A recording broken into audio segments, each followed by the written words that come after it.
Gallipoli was a costly failure for the Allies. 44,000 Allied soldiers died, including more than 10,000 Australians and New Zealanders. Victory came at a high price for the Ottoman Empire, which lost 87,000 men during the campaign. But how could the Ottoman Empire win the Battle of Gallipoli, despite the fact that they were extremely weak and poor?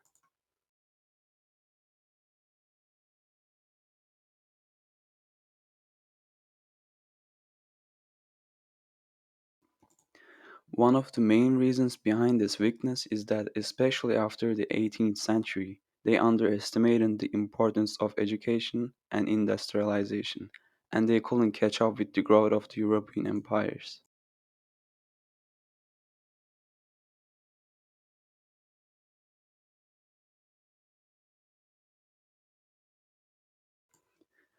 The ultimate goal of the British was to invade and take over Istanbul, the capital of the Ottoman Empire, and moving from there the entire Anatolia.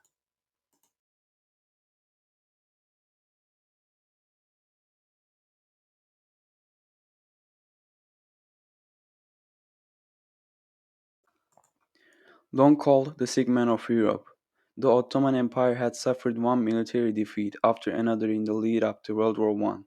Its reputation was so bad, in fact, that the British and their allies thought they would cause the Ottoman Empire to collapse simply by showing up in Gallipoli.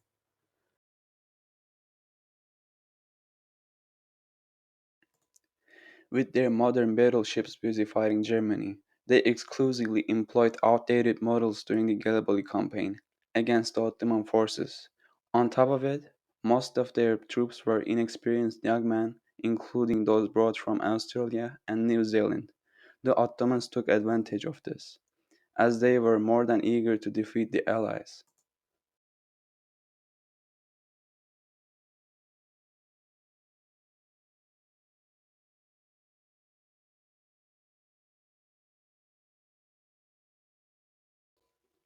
In addition to all of these, the Ottoman army was supported by the Germans, who provided them with battleships, equipment, and guns.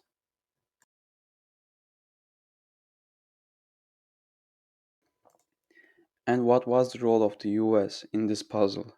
The US existence was without question a remarkable support for the Allies, as they supported the Allies financially and equipment wise. There were more than 10 American battleships patrolling around the shores of Istanbul, expecting the Allies to defeat the Ottoman forces so that the US would be able to take advantage of the post war Ottoman land and natural sources without actively being involved in the battle. But since the plans of the British never worked out, they left Ottoman waters gradually within the course of a few years.